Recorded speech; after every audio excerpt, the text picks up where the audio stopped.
నమస్తే. వంట అనేది ఒక యజ్ఞం లాంటిది. మనం ఏ పదార్థం శుచిగా శుభ్రంగా వండి దానిని దేవుడికి నివేదన చేస్తాము. అదే కృష్ణార్పణం అంటాం కదా. ఎందుకంటామంటే ఏ దోషాలు దానిలో ఉన్నా కూడా భగవంతుడు దాన్ని స్వీకరించి మనకు ప్రసాదాన్ని ఇస్తాడు. అది మనకు ఆరోగ్యరీత్యా అన్ని విధాలా చాలా మంచిది.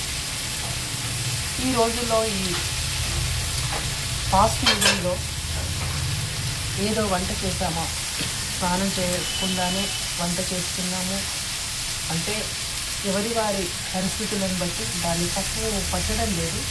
కానీ కుదిరినప్పుడు కొంచెం ఓపికగా వంటని ఒక యజ్ఞంగా చేస్తే నిజంగానే అది ప్రసాదంగానే అవుతుంది. మనకు మానసికంగా తృప్తిని ఇస్తుంది. వంట ఎవరో నేర్పక్కర్లేదు, మనం చేస్తూ ఉంటే దానిలోని లోటుపాట్లు ఇంకా నెక్స్ట్ టైం ఇంకా ఎలా చేయాలి అనేది అర్థమవుతుంది. కొలతల ప్రకారం చేయనవసరం లేదు. బాగా చేయి తిరిగిన వంట వాళ్ళము అంతే అందాజాలో చేతులతో వేసేయడమే. అందుకని ఆహారాన్ని మనం ఒక ప్రసాదంగానే భావించాలి. అప్పుడు ఏ విధమైన వికారం మనకు చేయదు.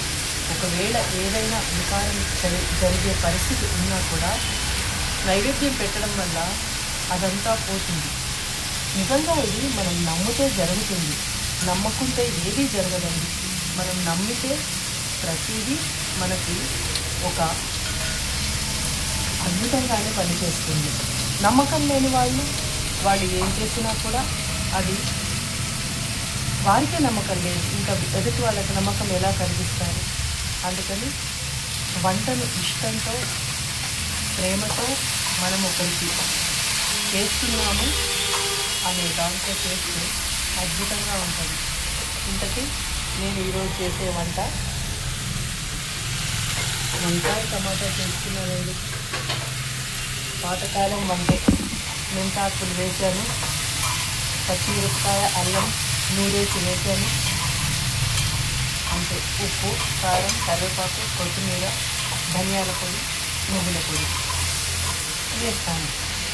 ఆ తర్వాత అన్నంతో పాటుగా కూర పప్పు దేవుడికి నివేదన చేస్తాను. మీకు తెలిసిన వాళ్ళైతే దీన్ని తప్పుగా తీసుకోకండి, తెలియని వాళ్ళ కోసం చెప్తున్నాను. నమస్కారం.